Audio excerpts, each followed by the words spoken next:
The Falcons have finally gotten the news they have been waiting for. Drake London was well worth a top 10 draft pick, and Darnell Mooney was an excellent free agent signing.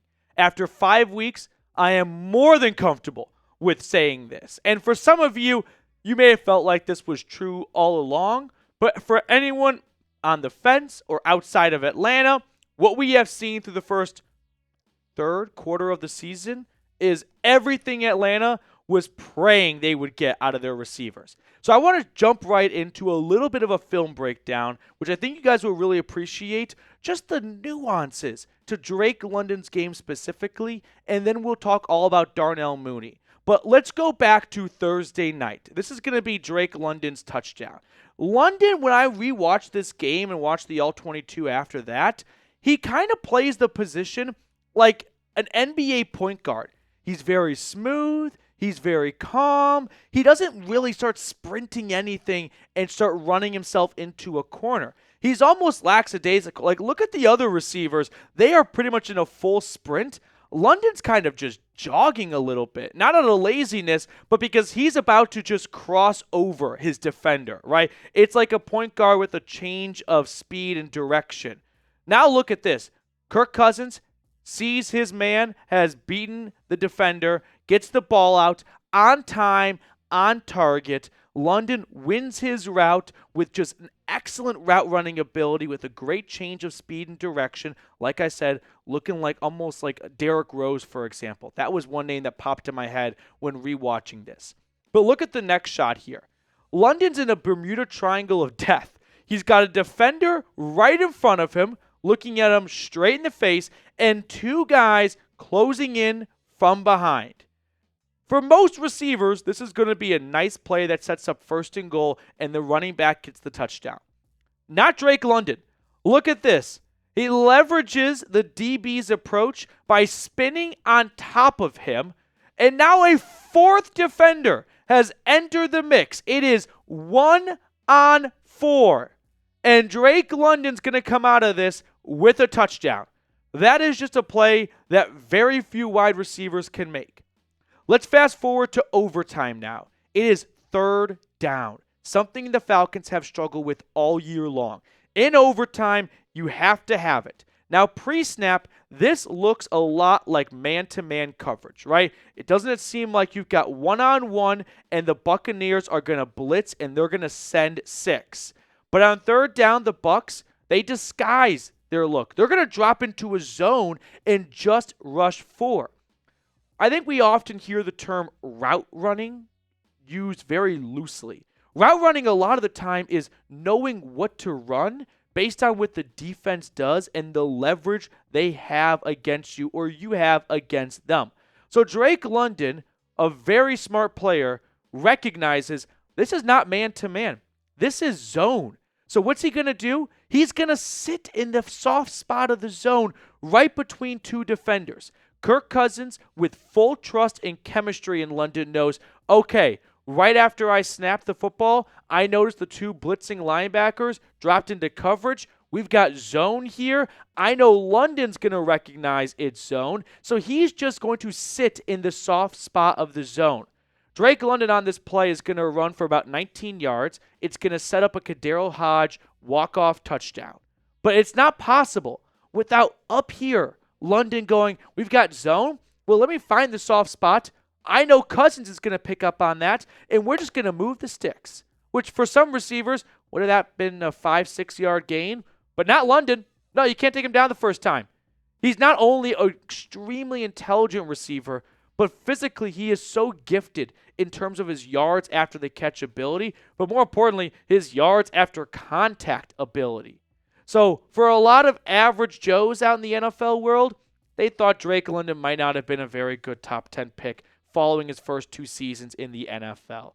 Didn't put up fantastic numbers, never got to 1,000 yards, but despite that, Drake London has shown, give me a competent quarterback that can read defenses as well as I do, and give me the football when the time comes, and look what the numbers he can put up. I mean, check out Drake London this year on the left and what he is on pace for. Through 5 games, he already has about 40% of the entire yardage he had last year. Preseason, I kept pounding the table saying Drake London's going to be a 1,200-yard guy, 8 to 10 touchdowns. He is doing exactly that. And I'm not the only one on my knees right now. Look at Pro Football Focus. Top 10 receiver amongst his peers so far this season. The guy's right behind Justin Jefferson. He's tied with Jamar Chase. This is the category he deserves to be in.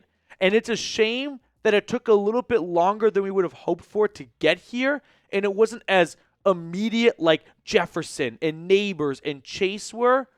But man, you give Drake London a real quarterback in year 3, and he's going to give you extremely good production. This is your top 10 draft pick you have been waiting for. This is the thing the Falcons have finally been waiting for, which is their next Julio Jones, their next Roddy White, their next perennial Pro Bowl, minimum 1,000-yard guy, 7 to 10 touchdowns, put it in the bank. London has been everything the Falcons could have hoped and prayed for when they took him 8th overall in year 3.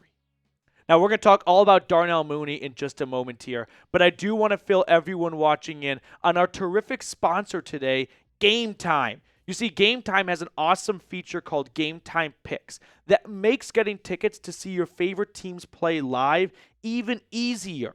Game Time Picks filters out the fluff to show you only incredible deals on great seats, so you don't have to waste time searching through thousands of tickets. One thing I enjoy about Game Time is they offer the Game Time guarantee.